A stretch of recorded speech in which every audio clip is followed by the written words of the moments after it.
Okay, and I won't say anything about the fee changes yet. Okay. Yeah, that'll be. Okay. Slow me down. All the other stuff we talked about. Yeah, because I'm not gonna tell them which chapters we did, the sections, just chapter 2 and 5. It's all spelled out. Right. Except for moving country.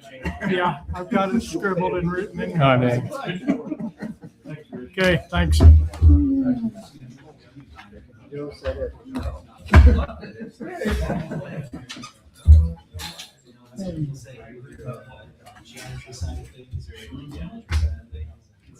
Hi Bob, how are you doing? Yeah, what do you know? Don't tell me everything. I gotta look for it, I'm not sure.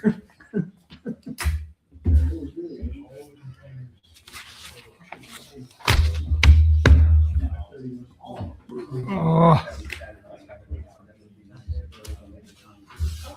too many pages.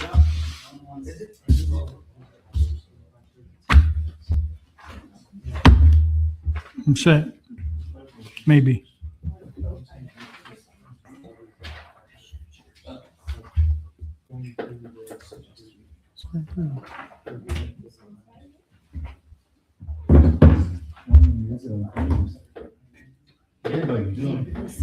Yeah, anybody do them. I went over and I said, he surprised us. You in here and still on. All right, you ready? I think it's the last one. Might have to take a breathalyzer. Give me split it with you. No, that's okay. All right, I'll it lick is, on it for a while and then I'll let it you. is 5:30. I'm going to call the Tippecanoe Common Council meeting to order and begin with the Pledge of Allegiance. I pledge allegiance to the flag of the United States of America and to the republic for which it stands, one nation, under God, indivisible, with liberty and justice for all. Thank you all. First item on the agenda are the minutes from the last meeting. I move to approve the minutes of the last meeting. Second. There's a motion and a second to approve the minutes from the July 13th meeting. That's it. Any comments? All those in favor signify by stating aye. Aye. Any opposed? Motion passes. Any amendments to the agenda? Hearing none, moving into committee reports. The first is Board of Works and Safety. Today was the meeting for public safety. Had a report from the fire department, currently fully staffed. They've been making some efforts to improve our part-timers in the paramedic side of things. And so with some flexibility within the salary ordinance, it allowed them to recruit 2 that they've confirmed already, with a potential of 1 more to add to that. Should help to alleviate some of the staffing challenges on taking days off and vacation. So working through that, expecting potentially some other adjustments as we move into the salary ordinance update for this year. Also been conducting some joint trainings with neighboring departments. So again, showing the cooperation, and actually we had quite a few fires, 2 of which were in Madison Township that required cooperation, partnership with other agencies. So good to see that, and everyone was safe. Moving then to the next scheduled meeting, the Solid Waste District Board did meet today. Today was Lindley Adair, who is taking over as the executive director, her first day joining the district. Largely, it was business as usual. Shane, who is our foreman out there, has maintained operations and gave a brief update. We did have quite a bit of public comment regarding the county residents' use for yard waste that came up. As you all know, the city continues to provide yard waste pickup for city residents. The county, the Solid Waste District Board did vote last year that yard waste is no longer within the purview of solid waste, and made efforts to move away from that. So I think based on today's conversation, feedback from the community, I would expect to be some changes in that deployment. Our largest concern was largely the contractors that would deposit the yard waste out of the facility. So I think there's a way that we can compromise and still allow community members, residents of the county to utilize the facility. But we'll continue to work on that based on today's feedback. The next regularly scheduled meeting was the Plan Commission. Councilman Balto. Our meeting was July 18th. We had a pretty good meeting. It was a little lengthy. We had many discussions. We did approve a favorable recommendation to this council, which will be coming up, to rezone 314 Fairview from industrial to R2. There are some UDO language changes in chapter 2 and 5 that are coming forth with to you that we've pretty much give a favorable recommendation to come to you. There was a discussion, a consideration was discussed about contractors to be bonded for an encroachment permit. They're already bonded for others, but the encroachment permit they are not. But other than that, it was a good meeting. Very good. We had no pizza. Understood. Next then is the utility board. I should have mentioned we're missing Councilman Kring and Rippey today. Rippey was unfortunately ill today. Councilman Kring is out on vacation today. The report then from the utility board meeting is in your packet for review. And then the last one, Mayor's Youth Council, that does start up here in the coming weeks now with school just right around the corner. So we'll be starting that back up to get the 2026, 2027 Mayor's Youth Council assembled. With that, then I would ask for a motion to open the public hearing on the Tipton Senior Apartments CF1 tax abatement compliance. So moved. Second. We have a motion and a second to open the public hearing. All those in favor signify by saying aye. Aye. Aye. Public hearing is now open. Then invite Colin. Do you want me to go now or during? Oh, you're right. That'd be after him. So from the public's perspective, if there are any concerns, wish to speak on behalf of the CF1 compliance report, now is the time to share those.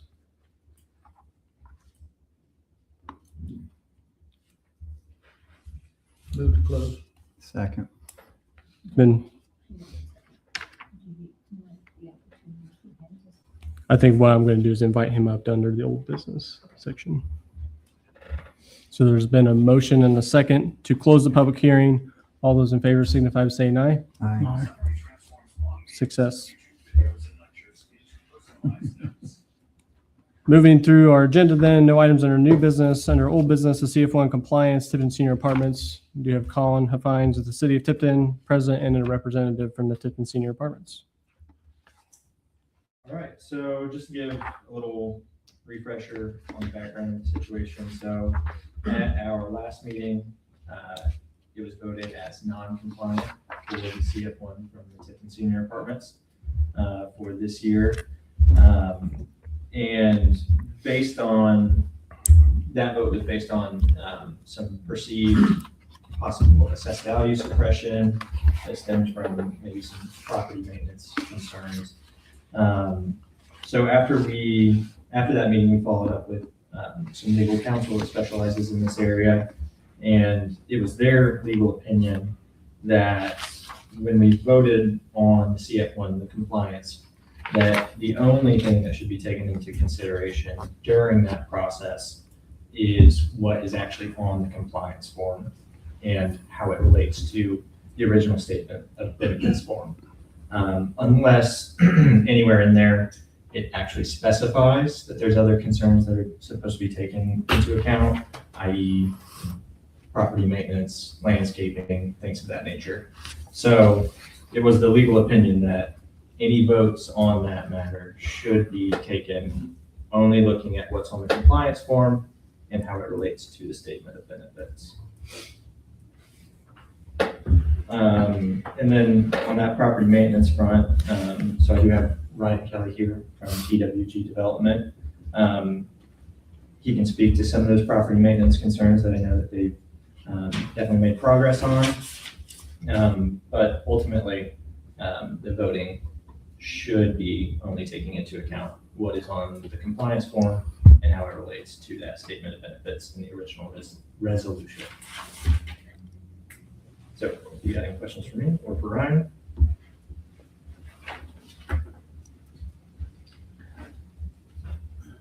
Oh, I'll make.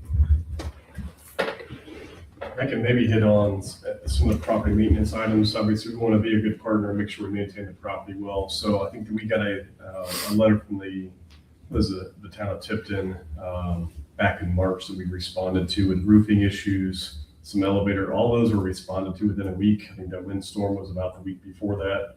So I don't know if these are the same items because I have the letter, the responses, and those repairs. Some of that determines on when the elevator company can come out and fix those, but those are all rectified as far as my knowledge. But happy to kind of continue a dialogue. If you guys have items you guys want us to look at, we're happy to do that. But to this point, I think the SB1 is a projection of what we kind of promised we were going to do, kind of where we're complying with now. We don't have control over the assessed value. There is, I think the request is, would you guys reconsider that based upon the knowledge that you have today? But there is other tools. If you guys want to look back at those, we could look at a pilot scenario for those types of properties. Those are on the table that may not have been around before. We like those more because it's very certain. Here's the dollar amount you're going to pay. Everybody's on the same page. Sometimes on the flip side, we get properties that get assessed twice as much as what we expected. So we're on the opposite side of what you guys are. So dealing with it on both sides of it, but kind of understand expectations versus reality. People change between those time periods. So happy to answer any questions. Want to kind of reiterate, we're happy to fix things that need to be repaired. The tenants are what matters, but there is some things that take some time to get through as long as we're aware of it. So. I'm the clerk treasurer for the city, and I do know that this has been brought up several times. There was a light pole that was hit. Well, I don't know how it was hit. I think the wind took it down. It came down, and it was in the yard for months. Yeah. And no one took care of it. So, you see that every day, and especially every day because it's right across from neighbors. So people are, so I think that was one of the issues is not doing that. And then the fire department has been out there several times for different issues from tenants complaining that they have issues. I know a lot of this has come through the Board of Works, and it didn't seem like they were getting addressed. Okay. And yeah, I can email you guys my email address to become, sometimes it's easier, even properties that aren't ours, it's close to my home, things you notice that other people don't sometimes, especially if you got, dealing with tenants, in work orders, those types of things. But so we have a system too, the tenants sometimes will complain outside the system, not saying that's the case there, but we have a work order system that we reflect and track how quickly they respond to those. So if someone puts in a notice, I think it'd be very different if it's like, hey, notice nobody responded to me. But in our system, we should be able to look, that tenant submitted that work order on that day. It's either a response of, hey, it's your HVAC. We called the contractor to come out. They'll be there in 2 days. Or there's a part that is back ordered. Those things happen. But there should be a tracking system. The tenant complains that we should be able to provide. Here's what we're doing. We heard them, or we're fixing it. Just like the roofing scenario was like, hey, we had a call. You guys had a windstorm. Sometimes it's insurance related. So it just depends. But I think I'll give you guys my email address. We can look up work orders, tenant specific, or if there's grounds, those are easier ones for the public to notice too. Well, I think it would be best to give the email to the mayor and maybe the planning and zoning, because that's who they would come to. Yeah. And then that way we would have it from the fire department or the police department if there would be any issues. I think that would be. Yeah, my cell phone number will be on the emails. You guys can call, text, or I'll make sure it's handled either way. Perfect. Sometimes just getting to the right correspondence. Happy to be that liaison. And I have that, so I can just share it then. I think that would be a good idea. Then that way, if there's any more issues, we have a contact. Because I work on the development side, so like if we're having management issues, it directly reflects on our development skills and talents, those types of things. But if we're not managing that property well, it impacts our company across the board. So we want to know, first of all, and we want to have the opportunity to fix that. But sometimes property managers get busy, maintenance techs, may not get to that, but I want to know about it. So happy to provide that information. Do you know where Tim stands with the property right now? I think we're continue to work through. I think we've had a positive response from the property thereafter. But then I get to clarify or to make the point again from Colin, the vote on the CF1 does have to be separate from property conditions because property conditions weren't a contingency of the tax abatement. But since that conversation has been created through the council, we've had some good conversations and follow up, and we'll have even more now, having better contact. Some of the trouble we have with just the general code enforcement is it's not a fully staffed facility. So just having an electronic communication has helped that. Anyway, Well, I understand the process clearly. And I understand you will make a recommendation before we leave here tonight, and I think that's probably your, but sir, you used the term, you did, expectations versus reality, and I realize they're separate. But the expectations, when that was built out there, because that was a Economic Development Corporation, they brought in more flowers, didn't they? Yep.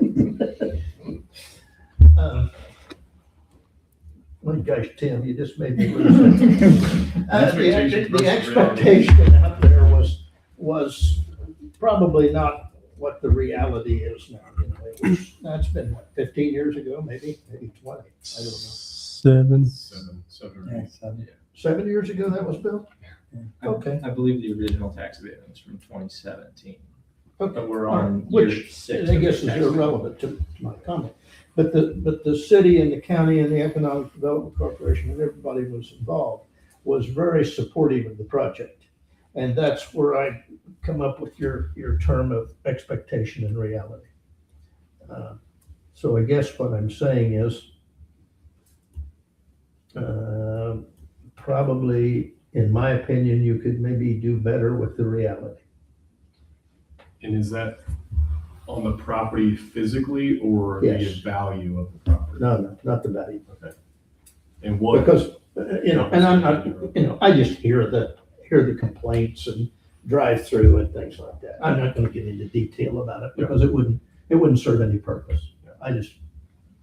So You use the I want to know what expectation those things, so and- if I provide you my email, if you can, send those sure. information, that'd be helpful. We can't address them a lot of times unless we know about it, so All right, appreciate it. Thank you. thank you.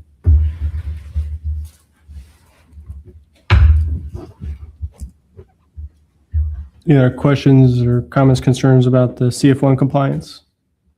Well, the only thing I have, I assume you're willing to make a recommendation tonight Yes. based Yeah. on. So the compliance form, Okay. when looking at the investment figures, and that's really the only thing that was actually, in terms of expectations laid out in the statement of benefits from the original resolution, the only thing that really is mentioned is investment figures. Okay. And so those investment figures have been met. So my recommendation would be substantial compliance for this tax abatement. I move we approve the recommendation. Second.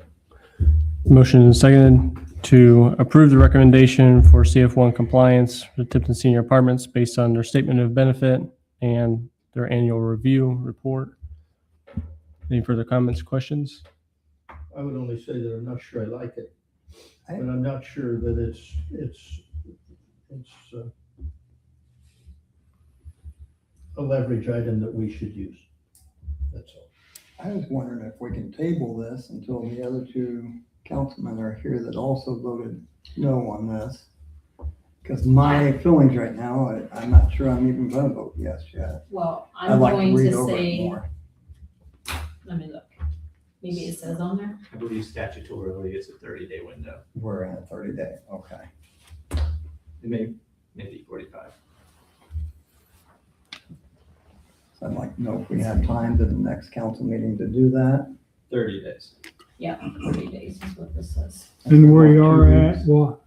Um, We are at how many days? Yeah, well, this is actually not an item from the last council meeting, it's the one prior to that. yeah. Then Tim, I would ask you this, what changes about the recommendation and the numbers in the squares? There would be none on that, Okay. And that's what you're voting on. I know. Yeah, they answered that, we can't delay it. So there's been a motion and a second. Any further questions, comments? All those in favor of approving the CFON recommendation for substantial compliance, signify by saying aye. Aye. Aye. Motion passes. Thank you all. Thank you, gentlemen. For mayor's report, next on our agenda, a few updates. As you continue to see at the baseball facility, dugouts are now getting completed or constructed to be complete. And then also here shortly, if they haven't started already, they'll begin working on the restroom concession building. We'll also start to see the fields getting constructed, actually be adding in additional soil as part of that project to get toward completion, just as I stopped short of with the Board of Works, I stopped short of giving an aspirational completion date. That date always continues to bite me. But we are moving on that project's construction pretty well. With the public safety building, now that the project is complete, we're working and planning to host an open house of that facility, largely to give the community an opportunity to see the improvements, for those departments to show off their facility improvements they have made, not only from the facility, but within the rosters and the equipment that helps keep this community safe. Right now, tentatively, I'm going to be intentional to say tentatively, we're planning for Tuesday of Labor Day week. That'll help kick off Pork Festival, but Tuesday is also strategic in that we've asked the Shack if we could utilize their parking lot. They're conveniently closed on Tuesdays, so that allows us to have some parking over in that area to allow folks to walk over. We're currently working on the 2026 application for the Community Crossings Grant. The expectation at this point is to continue progress on Independence Street that we started last year as part of the East Street and Independence Street project. That project is probably likely a 3-phase project, especially with Community Crossings, that grant opportunity getting cut from $1.5 million to $1 million. So we're currently working through budgeting process right now to make sure in NVH we have that grant request, our grant match request in the budget for next year. But we're moving forward with that project.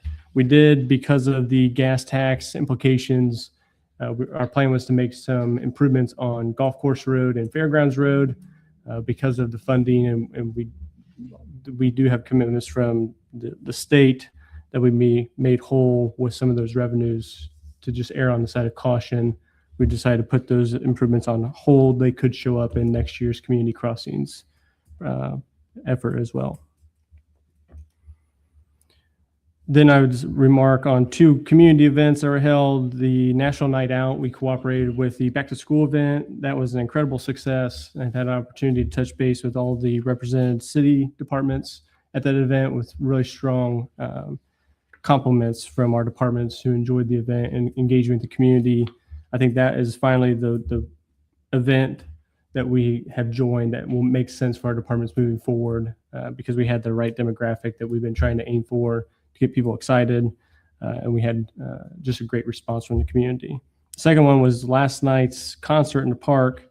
I received numerous comments from the community members just about the size of the crowd. It's hard to know if it was weather, if it was a Sunday afternoon, or if it was the flying toasters, and it could be a product of all 3. But we had, as I've been told by a seasoned community member, the largest crowd in the park that they have ever seen. So I think it maybe suggests an opportunity to host some other concerts in the park, maybe on that Sunday afternoon, to hit a sweet spot with families that might have younger children that can attend that 7 to 9 window. But regardless, it was a great event. Plenty of people came out to listen to a great band, and a great success for the city of Tipton. Moving then to our resolutions and ordinances. The first is ordinance 2026-02. It's an ordinance to adjust the city water rates and charges for the city of Tipton East. This is for second and final reading. The ordinances have been updated, so tonight's motion just simply needs to be a motion to approve, if that's the motion you intend to make. Move to approve ordinance 2026-02.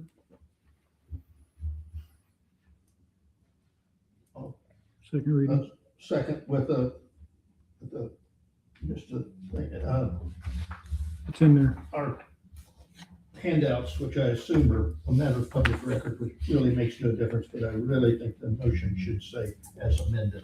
As amended, with phase one being September 1st of 2026 and phase two being January 1st of 2028. Because the handout we got was correct, but it says as updated, and I'm not sure that's okay. Yep. Maybe that's a detail, but Yeah. I think it's important. Good point of order. Okay. All right, there's been a motion. Has there been a second? No, yeah, do a second. A motion and a second to approve ordinance 2026-02 as amended on second and final reading. Any further discussion? All those in favor of the motion signify by saying aye. Motion passes.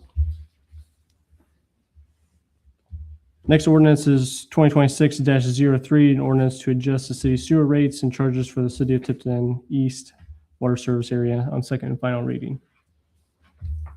Move to approve 2026-03 with the updated amendment, with phase one being September 1st, 2026, and phase two, January 1st, 2028. I'll second. We have a motion and a second to approve ordinance 2026-03 as amended. Any further discussion? All those in favor of the motion signify by saying aye. Aye. Motion passes. Last on our list of ordinances is ordinance 2026-05. It's amendment to the salary ordinance specific to police officers, part-time, FTO, which is full field training officer, and one-time retention bonus on first reading. I do have a statement from Chief Maddox. Chief Maddox is on a planned vacation somewhere over water currently, so he'd asked me to read the statement on his behalf, as his intention was to be here. Mayor and members of the city Common Council, this evening I respectfully request your approval of three amendments to the 2026 salary ordinance for the Tipton Police Department. First, I'm requesting that the position title of Police Reserve Officer be changed to part-time police officer, that the hourly range be increased from $18.45 to $29.80 to better reflect the position's responsibilities and remain competitive with surrounding agencies. Second, I'm requesting approval of a one-time $1,500 retention bonus for each qualified first-class patrol officer in recognition of their commitment and the additional workload that they have assumed during our current staffing shortage. Third, I'm requesting approval of a field training officer stipend of $12 per day while actively training newly hired officers to recognize the additional responsibilities associated with mentoring and evaluating recruits. These requests are intended to improve recruitment, retention, and officer morale while maintaining quality police officers for the citizens of Tipton. All three proposals can be funded within the department's existing 2026 budget. I respectfully ask for your support and approval. Thank you, and I'm happy to answer any questions at a later time. Sincerely, Chief David Maddox. So again, these are being proposed to you. They fit within their existing 2026 budget. So reallocation, simply the changes as planned by Chief Maddox. And would entertain any questions you might have for myself or possibly Tammy.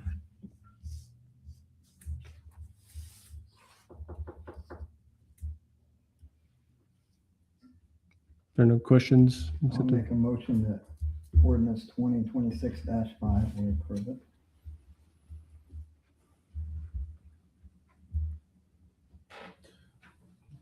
I'll second that.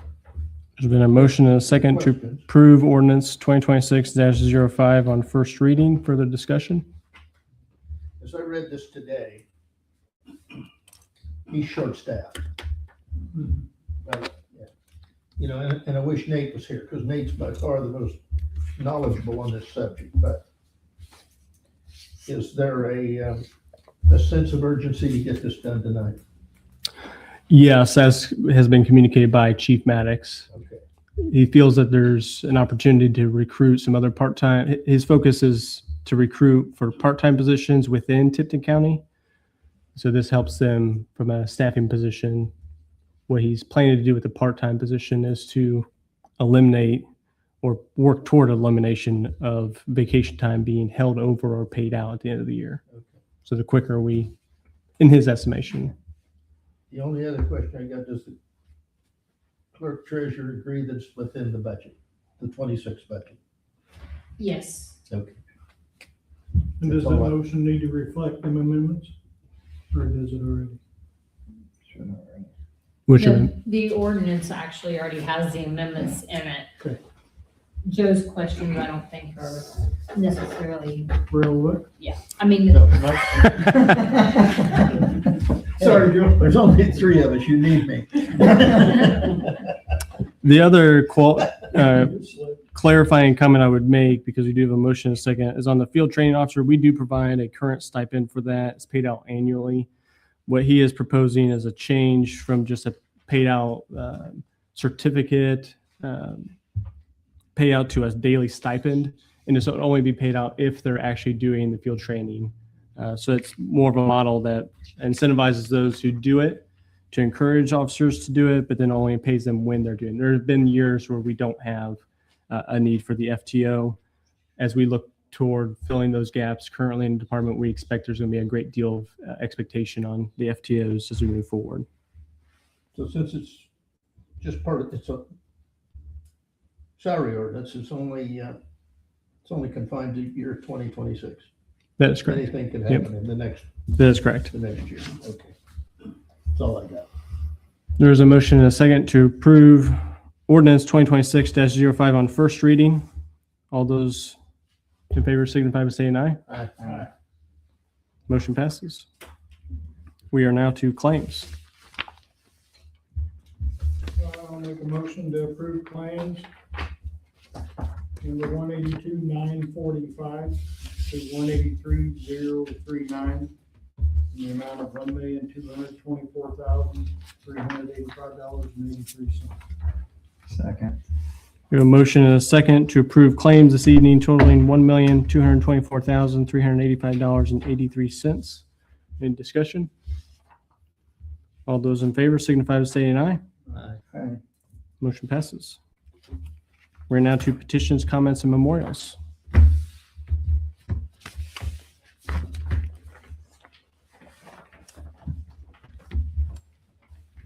Good evening, Rick Chandler, 403 Oak Street. And the reason for commenting this evening is concerning the TWG issue.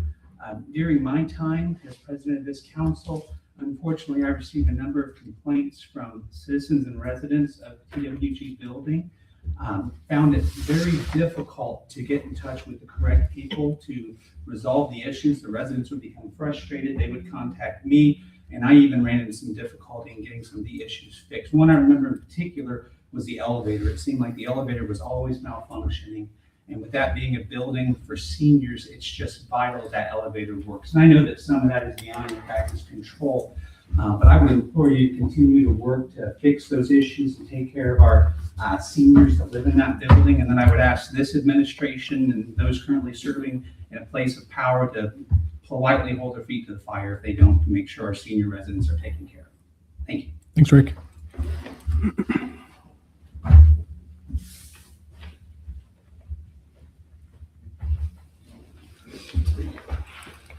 I'm Rob Cochran, 1033 Market Road. I'm here tonight in capacity of Tipton School Board Corporation. Just wanted to alert the mayor and the council to some good news. We had at the ending of school, we had a really tight window to tear out the old playground and put the new playground in. And we just simply could not have done that without the county and the city's help. 2 weeks ago, I was at the county thanking them. Tonight, I'm thanking you.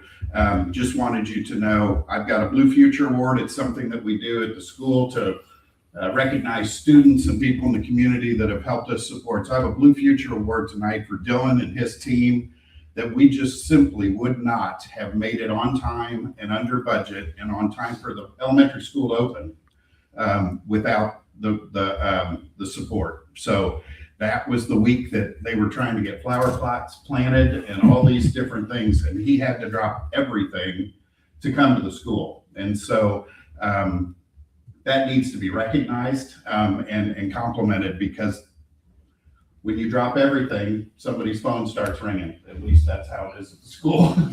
So I just really wanted to thank the city for that. And I also wanted to let everybody know that we were able to take all that material from the playground between the city and county and get it out to the Kirkendall Trail properties and use that rubber mulch to fill in those low areas. So there was a lot of winning going on. The biggest win was for the kids.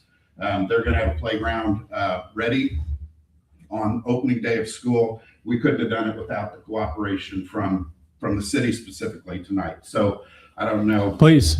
This is a Dylan's here future with us. award for Dylan. I'm always here thanking you, but thank you very much for that. Can we get, Scott, do you want to join in a picture to commemorate the activity? We'll do waist up. Yeah, we'll do waist up. Where's the press when we need 'em?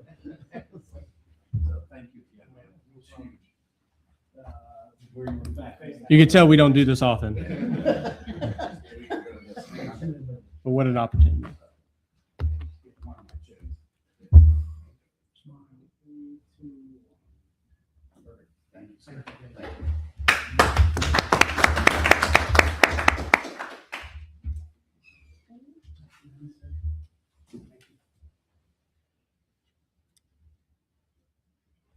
If there's nothing further, I'd accept a motion to adjourn. Bob, how could I forget? My sincerest apologies.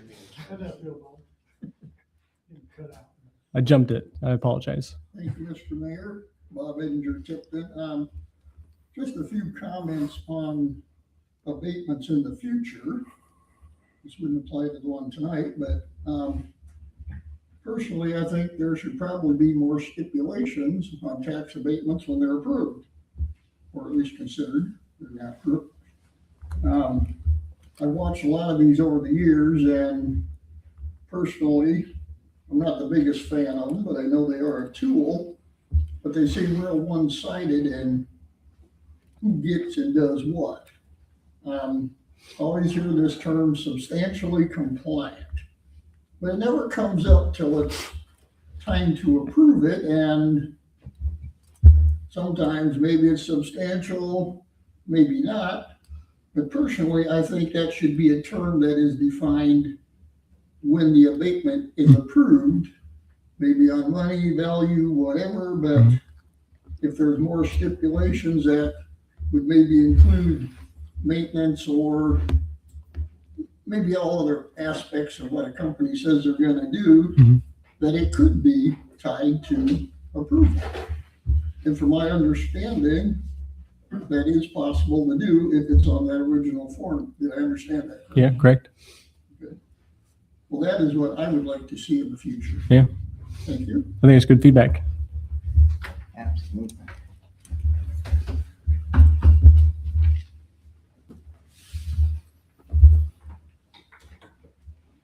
We'll do another long pause. I'll make a motion that we adjourn.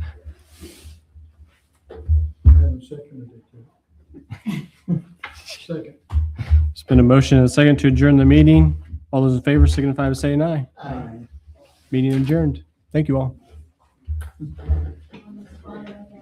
Yeah.